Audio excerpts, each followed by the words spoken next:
Salam dari HKBP Kernolong, HKBP tertua di Pulau Jawa.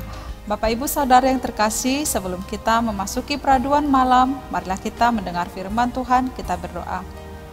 Ya Allah Bapa kami yang bertahta di sorga, kami bersyukur Tuhan atas berkat penyertaan-Mu dalam hidup kami sepanjang hari ini. Kami boleh melakukan setiap pekerjaan kami. Sebentar Tuhan, sebelum kami beristirahat pada malam ini di tempat tidur kami mau bersekutu dengan-Mu, mendengarkan Engkau.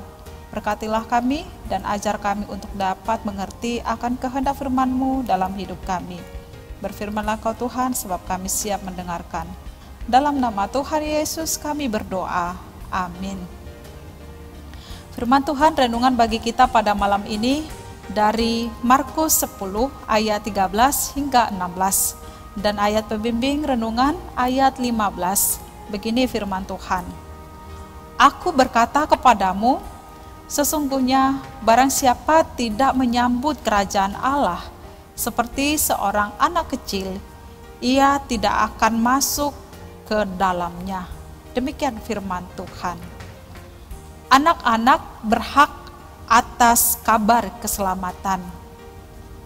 Sahabat renungan malam Shalom yang dikasihi Tuhan, di tengah perbincangan Yesus dengan para muridnya tentang ketidakpahaman, ketidakmengertian mereka terhadap topik perceraian, para murid merasa terganggu dan marah. Mengapa? Karena ada orang-orang di sekitar mereka dengan spontan membawa anak-anak mereka untuk datang kepada Yesus supaya Yesus menjamah anak-anak mereka. Kemungkinan besar kemarahan para murid itu didasarkan pada 3 hal ini. Yang pertama, mengganggu konsentrasi mereka akan pengajaran yang disampaikan oleh Tuhan Yesus. Alasan kedua, para murid tidak ingin guru mereka direpotkan oleh anak-anak yang ada di sekitarnya.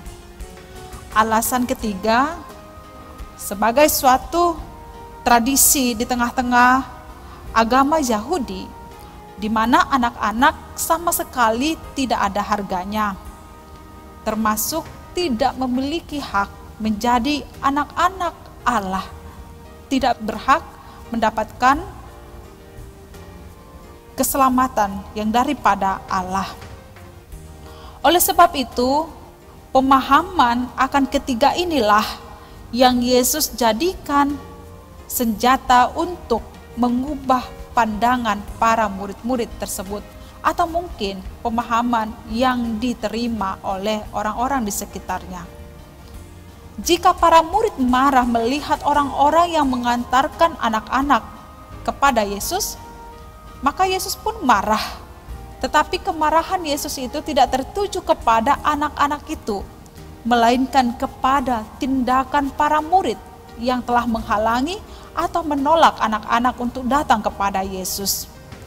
Jika masyarakat Yahudi menganggap anak-anak adalah sesuatu yang dipandang rendah, tidak berguna, apalagi tidak memiliki hak untuk memiliki kerajaan sorga, untuk menjadi kerajaan Allah, maka Yesus pun bertindak sebaliknya, di mana Yesus membiarkan anak-anak itu datang kepadanya.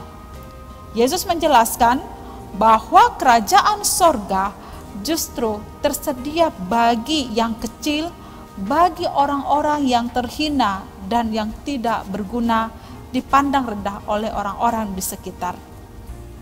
Apa maksudnya? Bahwa kerajaan sorga itu seperti menyambut anak-anak kecil. Ucapan Yesus ini menunjuk kepada baik kepada para murid ataupun orang-orang Farisi yang mungkin ada di sekitarnya, yang beranggapan bahwa hanya orang-orang yang melakukan dan mengerti hukumlah yang akan mewarisi kerajaan Allah atau berhak masuk ke dalam kerajaan Allah. Tidak dipungkiri bahwa pemahaman seperti ini masih banyak yang meyakininya. Oleh karena itu, Yesus menggunakan keberadaan anak-anak untuk menjelaskan tentang prinsip atau sikap spiritual seseorang bagi orang Kristen untuk masuk kepada kerajaan Allah.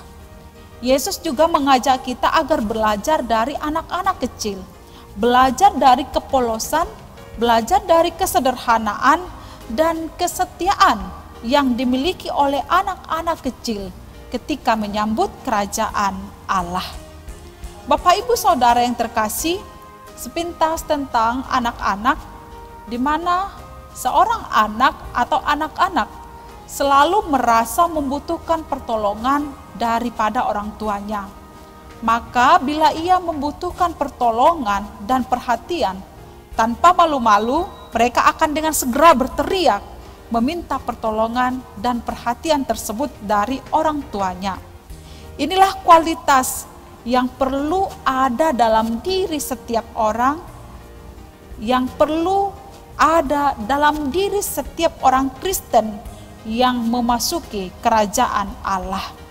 Kita menyadari bahwa diri kita ini memerlukan Tuhan, memerlukan pertolongan Tuhan, memerlukan perhatian Tuhan dalam hidup kita. Janganlah kita mempertimbangkan terlalu banyak hal-hal yang memberatkan kita untuk datang kepada Tuhan, memberatkan kita untuk menyambut kerajaan Allah dalam hidup kita. Seperti seorang anak kecil, datanglah kepada Tuhan secara spontan dan nyatakanlah bahwa kita benar-benar memerlukannya. Yesus akan menyambut kita. Hanya dengan keberadaan yang kecil, rendah, dan hina itu, kita boleh tunduk dan takluk kepada Tuhan. Datanglah kepada Tuhan, sehingga kita juga turut mendapat bagian dari karya keselamatan Tuhan, menjadi pewaris di kerajaan Allah. Amin. Mari kita berdoa. Terima kasih ya Allah yang menyambut kami untuk masuk ke dalam kerajaan-Mu, mendapatkan kehidupan kekal. Biarlah kami selagi hidup di tengah dunia ini sama seperti anak kecil yang begitu sungguh-sungguh menyambut Engkau Tuhan, bahkan datang kepada Tuhan dengan spontan, sebab kami memerlukan pertolongan-Mu setiap saat dalam hidup kami. Berkati kami Tuhan. Malam ini kami mau beristirahat di tempat tidur, jagalah kami sepanjang malam, dan bangunkan kami di esok pagi untuk menikmati berkat Tuhan. Dalam nama Tuhan Yesus kami berdoa. Anugerah Tuhan Yesus Kristus, kasih setia Allah Bapa, dan persekutuan dengan Roh Kudus menyertai kita sekarang sampai selama-lamanya. Amin.